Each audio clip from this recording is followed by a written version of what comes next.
తెలంగాణకు మరో మంత్రి పదవి. కేంద్ర కేబినెట్ పునర్వ్యవస్థీకరణలో బీసీ ఎంపీకి ఛాన్స్. రాష్ట్రం నుంచి కొనసాగుతున్న వారిని తొలగించకుండా శాఖల మార్పులు. పార్టీ బలోపేతానికి ప్లాన్. అరుణకు రాష్ట్ర అధ్యక్ష బాధ్యతలు.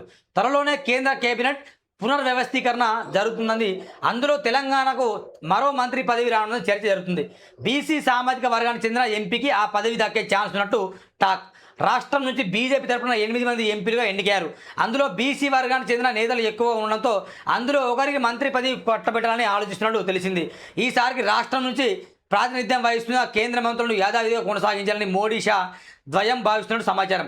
వచ్చే అసెంబ్లీ ఎన్నికల్లో రాష్ట్రంలో అధికారం చేజెక్కించుకోవాలని బీజేపీ కేంద్ర నాయకత్వం టార్గెట్ పెట్టుకున్నది. అందుకోసం రాష్ట్రంలో బీసీలు ఎక్కువ ఉండడంతో ఆ వర్గానికి చెందిన నేతలకు కేబినెట్లో ప్రయారిటీ ఇచ్చి బీసీ ఓట్లకు దగ్గరేందుకు ప్లాన్ చేసినట్టు తెలిసింది. ప్రస్తుతం కేంద్ర కేబినెట్లో రెడ్డి సామాజిక వర్గం నుంచి కిషన్ రెడ్డి, బీసీ సామాజిక వర్గం నుండి బండి సంజయ్ కొనసాగుతున్నారు. అంటే బండి సంజయ్కి మాత్రం ఉండదు, కిషన్ రెడ్డికి కూడా ఉండదు. నేను చెప్తున్నా వై కిషన్ రెడ్డికి ఉండదంటే, కిషన్ రెడ్డి డమ్మీ మనిషి. ఆయన పెద్ద మనిషే కావచ్చు, ఆయన డమ్మీ మనిషి. ఏం చేయలేడు, ఎక్కువ విమర్శ చేయలేడు, ఎక్కువ మాట్లాడలేడు, సైలెంట్ మనిషి. ఆయనకంతా ఇక ఈ రాజకీయాల మీద విమర్శ. ఇప్పుడు రేవంత్ రెడ్డి కేటీఆర్ తింటాడు, రేవంత్ రెడ్డి కిషన్ రెడ్డి తింటాడు. కాబట్టి కిషన్ రెడ్డి బండి సంజయ్. మరి ఎవరు కట్టాలంటే నలుగురు ఉన్నారు కట్టాలు. రఘునందన్ రావు, ధర్మపురి అరవింద్, టీకే అరుణ, ఈటెల రాజేందర్. ఈ నలుగురే జబర్దస్త్ వ్యక్తులు. అంటే పార్టీ పరంగా చూస్తే ఆ నలుగురిలో ఎవరికో వచ్చే ఛాన్స్ అనేది కష్టంగా ఉంటుంది. ఇక దీనిలో బీసీ జరిగితే కనుక ఆ బీసీలో మాత్రం వీళ్ళకి వస్తే, రెడ్డికి మాత్రం కిషన్ రెడ్డి రాదు. వీరిద్దరు ఎవరిని కేబినెట్ తీసుకురాని అంశంపై కేంద్ర నాయకత్వం పలు కోణంలో ఆరా తీసినట్టు తెలిసింది. బీసీ జనాభాలో ముదిరాజ్ కులాసులు అధికంలో ఉన్నందున ఆ సామాజిక వర్గానికి ప్రయారిటీ ఇవ్వాలని కమలం నేతలు భావిస్తే ఈటెల రాజేందర్కు పదవి దక్కే అవకాశం ఉంది. మరోవైపు బీసీ సామాజిక వర్గం నుంచి అరవింద్ మున్నూరు కాపు సైతం మంత్రి పదవి కోసం తీవ్రంగా ప్రయత్నం తెలుస్తుంది. కానీ అదే సామాజిక వర్గం చెందిన బండి సంజయ్ ఇప్పటికే కేంద్రంలో కొనసాగుతున్నాడు. దీంతో అరవింద్కి ఛాన్స్ ఉందో లేదా అనే చర్చ జరుగుతుంది. మరోవైపు అదే సామాజిక వర్గం చెందిన లక్ష్మణ్ ఉత్తరప్రదేశ్ నుంచి రాజ్యసభ ఎంపీ సైతం మంత్రి పదవిపై ఆశలు పెట్టుకున్న టాక్. శాఖల మార్పు అంటే ఒక వార్త వచ్చింది, అది మనం 7వ పేజీలో చదివే ప్రయత్నం చేద్దాం మిత్రులారా. నిజంగా మరి ఎవరికి వస్తుంది అనేది ఒక క్వశ్చన్ మార్క్ మిత్రులారా. నా అంచనా నిజమైతే రాష్ట్రంలో రామచంద్రరావు అధ్యక్ష భావన ఉన్నప్పటికీ ఇప్పుడు కేంద్ర హోంశాఖ సహాయ మంత్రిగా బండి సంజయ్ కొనసాగుతాను.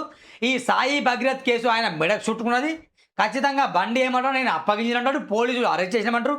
ఈ డ్రామా అందరికి అర్థమైంది కాబట్టి ఈ బండి సంజయ్, ఈ తంబాకు లవంగు తొండి సంజయ్ని ఖచ్చితంగా డిస్మిస్ చేసేస్తారు. ఈరోజు చేయకపోయినా నెక్స్ట్ ఎప్పుడో కానీ ఖచ్చితంగా తీసేస్తారు. తీసేసి ఆ శాఖను వేరే వాళ్ళకి ఇస్తారు, దానిలో నో డౌట్. అదేవిధంగా ఇక్కడ కేంద్ర మంత్రిగా మరొకరు కూడా వెళ్ళే అవకాశం ఖచ్చితంగా ఉంటుంది మిత్రులారా, దానిలో నో డౌట్. కాబట్టి మనం ఇది చదివే ప్రయత్నం చేద్దాం. ఇక్కడ 2వ పేజీ అనుకుంటా. తెలంగాణకు మరో మంత్రి పదవి. గనుల శాఖలను పర్యవేక్షణ బండి సంజయ్ స్టేట్ మినిస్టర్ హోదాలో హోంశాఖ బాధ్యతలు చూస్తున్నాడు.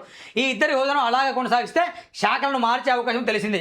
కొత్తగా కేబినెట్లోకి తీసుకునే మంత్రికి స్టేట్ మినిస్టర్ హోదాలో కీలకమైన శాఖ ఇచ్చే అవకాశం ఉన్నట్టు ప్రచారం జరుగుతుంది.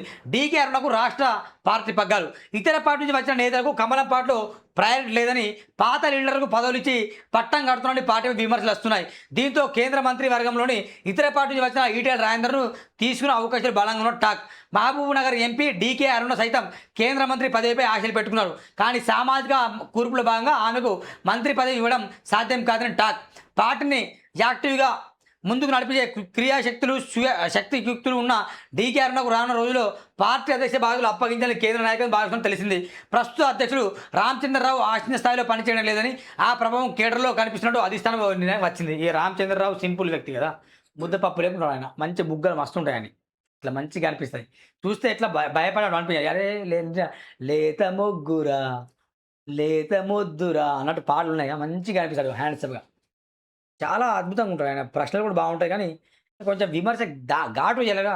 నిజంగా అవతల పార్టీ మంచి దాన్ని బ్లేమ్ చేయాలి, ఆ శక్తి ఉండాలి. మరి నిజంగా కాంగ్రెస్ పార్టీ మంచి చేసినా ఏం మంచి చేయట్లని నిరూపించగల శక్తి ఉండాలి.